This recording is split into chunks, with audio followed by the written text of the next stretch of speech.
నువ్వు నాకు రాసావు ఒక సినిమాలో, పోస్తే బ్లాస్ట్ అయిపోద్ది. అవునవునవును, పేకాడ పాపారావు, అది రాసింది నువ్వే. నేను రచయిత నా సినిమాలో. రచయితవి. అందులో అవునవును ఈ సీన్ తీసాం రాజమండ్రిలో. అవును. నేను పోయిగానే బ్లాస్ట్ అయిపోద్ది. ఇప్పుడు ఆ ప్లేస్ లో సూపర్ మార్కెట్ వచ్చింది. ఈ సంగతి చెప్పకరోయ్. ఆపు, ఇక్కడ పోయి అంటారు. అంచేత అక్కడి నుంచి ఇంక నేను నటుడిగా అయితే వెనక్కి తిరిగి చూసుకో. అది రైటర్ గా ఫస్ట్ సినిమా ఏది అంటే నువ్వు కలం పెట్టింది అంటే ఏ డైరెక్టర్ నీ కళాన్ని మెచ్చుకున్నా? అంటే నేను యాక్చువల్గా ఇక్కడ నాటకాలు వేస్తున్న రోజుల్లో ఒక నిర్మాత నా నాటకం చూసి నువ్వు సినిమాకి రాస్తే బాగుంటుందని నన్ను చెన్నై తీసుకెళ్ళడం జరిగింది. ఆ సినిమా కంచు కవచం, సుమన్ హీరో, రాజశేఖర్ రెడ్డి గారు డైరెక్టర్. రాజశేఖర్ రెడ్డి అక్కడ తీసుకెళ్ళాడు. కేరళలో షూటింగ్ మొత్తం. ఎంటర్ ది డ్రాగన్ అన్నమాట ఆ సినిమా. వెళ్ళాము. అక్కడ నాకెందుకు ఇక్కడ నాటకాల్లో చాలా వైభవంగా చూస్తున్న నాకు ఆ సినిమా అట్మాస్ఫియర్ ఇవన్నీ నచ్చలేదు సంభవం. ఈ సినిమా పోగానే వెళ్ళిపోదాం రా బాబు అని మధ్యలో వచ్చాక ఈ సినిమా డైలాగులు ఎడిట్ చేస్తున్న ఎడిటర్ సత్యం గారు, అరే ఇదే బాగా రాసాడే డైలాగులు, ఆ సినిమాకి ఎడిటర్ సత్యం రమ్మని మళ్ళీ ఎవరో వస్తే ఓ ప్రొడ్యూసర్ ఫోన్ చేసి రేపు మార్నింగ్ ఫ్లైట్ మనం మద్రాసు పోతున్నామయా అని ఫోన్ చేశారు. అట్లా నా సార్ సరే అని చెప్పి మళ్ళీ ఎడితే ఇప్పుడు పట్నం పిల్ల పల్లెటూరు చిన్నోడు 2 మౌళి గారు డైరెక్టర్. అది కూడా మానేసి మళ్ళీ వచ్చేసా. అది కూడా నాకు మన భానుచంద్ర హీరో కదా అది. భానుచంద్ర, సుహాసిని వచ్చేస్తే 3వది గురువు గారు పరిచయం చేశారు, రాళ్లపల్లి గారు, వంశీని పరిచయం చేసిన తర్వాత ఆ పరిచయంలో లేడీ స్టైల్ అదే సినిమా. అక్కడి నుంచి మనం పిచ్చే నహీ దేకే రైటర్ గా ఫస్ట్ సినిమాలోనే ఒక చిన్న పోలీస్ వేషం వేసాం.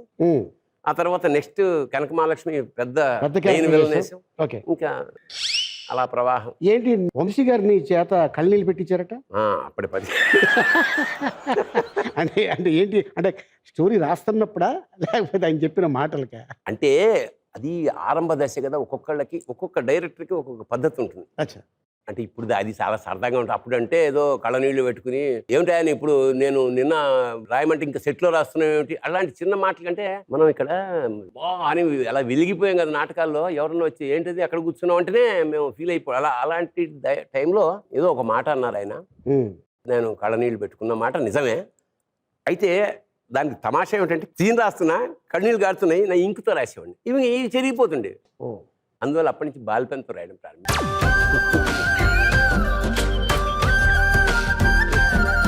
అంచేత పెన్ను మార్చాడు అంతే. ఆ తర్వాత ఇప్పటికి కూడా మేము స్నేహంగానే ఉంటాం. ఈజ్ వన్ ఆఫ్ ద నా జీవితాన్ని మలుపు తిప్పిన సంస్థ స్రవంతి, డైరెక్టర్ వంశీ. అలా నీకు ప్యాకెట్ బాగా అలవాటు? జీరోరా, చచ్చాను. నాకు ప్యాకెట్ ఎన్ని ముక్కలు ఉంటాయో కూడా తెలియదు. అలాంటిది నన్ను ప్యాకెట్ పాపారావు రాయమంటే మా శిష్యుడు ఉన్నాడు మహర్షి, మాస్టర్. నీ మొత్తం ఆస్తి అంతా వాడి ప్యాకెట్లో కొట్టేయగలడు. అబ్బా అవునా? మరి ఎందుకు రైటర్గా ఉన్నాడు? వెనకటికి ఇదే అన్నాడు. మావాడును నగేష్ ఉన్నాడు కదా, పెద్ద కమెడియన్, తమిళియన్. అవును, నాగేష్ గారు. వాళ్ళిద్దరూ కొన్నాళ్ళు అయ్యాక నా దగ్గరకు వచ్చి, మీ శిష్యుడా వాడు జనార్దన్ మహర్షి? అవును సార్. వాడికి రచన ఆబి ప్యాకే వృత్తి, నా దగ్గర 6,000 కొట్టేసినాడే. కానీ కొట్టడం మాట వేరు, పక్కన పెట్టు. అంత మహానటుడితోటి ప్యాకెట్ నిజంగా మామూలు అదృష్టం. కాకపోతే మా వాడి దగ్గర గుణం ఏంటంటే ఆ కొట్టిన డబ్బు అందరికి ఇచ్చేస్తాడు, ఇంటికి తీసుకెళ్ళాడు. జూదములో ఆడిన డబ్బు ఇంటికి తీసుకువెళ్ళాడు. యూనిట్ లో పంచి పెట్టేస్తాడు ఎక్కడుంటే అక్కడ. అంటే నన్ను వెళ్ళక్కర్లేదు. మా అయితే 1000-2000. Okay, super. ఏంటన్నా నేను ఇంకోటి విన్నాను, నెగిటివ్ క్యారెక్టర్స్ నువ్వు చేస్తున్నప్పుడు ఎస్పెషల్లీ రేప్ సీన్స్ లో బాగా ఇన్వాల్వ్ అయ్యేవాడు అంటే? నీకు దండం పెడతా, రేప్ సీన్స్ లో కాదు, సంసారాలు చెడదవకరా. ఇప్పుడు ఏమనుకుంటుంది వదిన? ఏమనుకుంటుంది ఇప్పుడు కాదు, ఇప్పుడు చేస్తా అంటే గర్విస్తా. అవునా? అంత శక్తి ఉందా మనకి? కాదు, విషయం ఏమిటంటే నాకు మొదటి నుంచి నెగిటివ్ క్యారెక్టర్స్ చేయడం ఇష్టం. అవును, అందుకనే నాకు వచ్చిన అవార్డ్స్ కూడా నేషనల్, మన స్టేట్ అవార్డ్స్ ఏవైనా ఉన్నా కూడా నువ్వు నేను కానీ, మన సముద్రం కానీ, చేపల కృష్ణ కానీ, ఇట్లా. ఎందుకంటే సింపుల్ లాజిక్. మంచివాడి వేషం అనుకో, ఉత్తముడు అంటే నేను ఫాదర్స్ వేసా ఒకటే ఉంటుంది. అయితే హీరో ఫాదరు లేదా హీరోయిన్ ఫాదర్, రే పెళ్లి చేసుకుంటే చంపేస్తా అనే ఫాదర్ అయినా రే ఎలా చేయాలో నేను చెప్తా, ఇదే క్యారెక్టరైజేషన్. Okay. అదే విలన్ అనుకో వాడి Getup, మారిపోతుంది, అవును. డిక్షన్ మారిపోతుంది. అవును. ఇప్పుడు సముద్రంలో చూడు పిచ్చి పెళ్ళాం ఉంటుంది, వాడికి పెద్ద విలన్ వీడు. పెళ్ళాం మీద ఈగ వాలితే చంపేస్తాడు. ఓకే. అట్లా క్యారెక్టరైజేషన్లో వేరియేషన్స్ ఉండే అవకాశం విలన్కి ఎక్కువ ఉంటాయి. కాబట్టి మొదటి నుంచి నాకు విలన్ పాత్రల పట్ల ప్రేమ. అతి తక్కువ రేపులు చేసిన విలన్ రా నేను. ఆహా. అవునా? చాలా శ్రద్ధగా చేసి అది కూడా నోట్ చేసుకున్నావా? చేసి అంటే ఇలాంటి వదినా పచ్చళ్ళలో అది వేసి పెట్టి భరణి అని ఒక కుర్రోడు వచ్చాడు, నేను ఇంకా నాటకాలు రాయను అని ఒక గొప్ప లెజెండరీ. ఎవరు ఆయన? ఆత్రేయ గారు, మహాకవి ఆత్రేయ. వా. అంటే అదొక తమాషా సంఘటన నా జీవితంలో, చాలా గర్వంతో ఉండాల్సిన. నేను రాసిన నాటకం గోగ్రహణం అనే నాటకం చెన్నై మన ఆంధ్ర క్లబ్లో వేస్తూ ఉంటే వేసి అయిపోగానే నెక్స్ట్ ఫంక్షన్కి ఆత్రేయ గారు వన్ ఆఫ్ ద గెస్ట్ నాటకం చూశారు. ఆయన రిజల్ట్స్ అనౌన్స్ చేయాలి, చేయడానికి ముందే ఆయన నాటకాలు చాలా గొప్ప నాటక రచయిత. యాక్చువల్గా ఫస్ట్ సినిమాల్లోకి ఇచ్చే ముందు ఆత్రేయ గారు చాలా గొప్ప.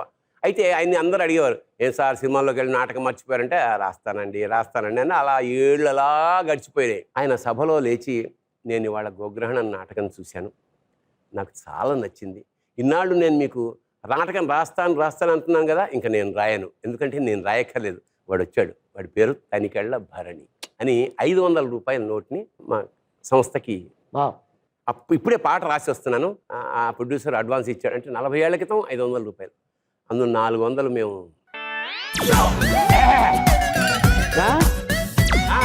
డీటెయిల్స్ అక్కర్లేదు లేదా 100 మీద మాత్రం ఆత్రేయ గారిని రాసుకున్నారు. ఓకే.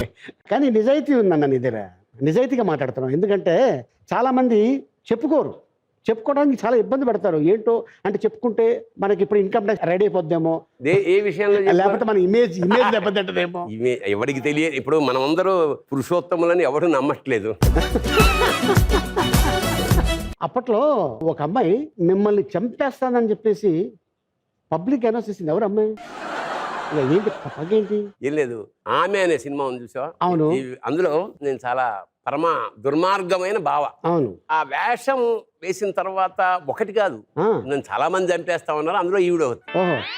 ఒకసారి ఇలా కూర్చొని పేపర్ చదువుకుంటున్నా, సినిమా రిలీజ్ అయిపోయింది. అది మాత్రం దేవభావం.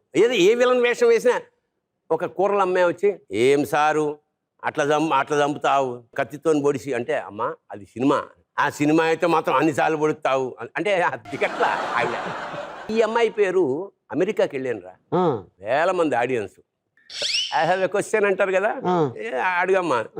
నేను అక్కడ హైదరాబాద్లో ఉన్నప్పుడు ఓ సినిమా చూశాను సార్ మీది, ఆ సినిమా చూశాక మిమ్మల్ని చంపేద్దాం అనుకున్నాను. ఏం సినిమా అంటే ఆమె.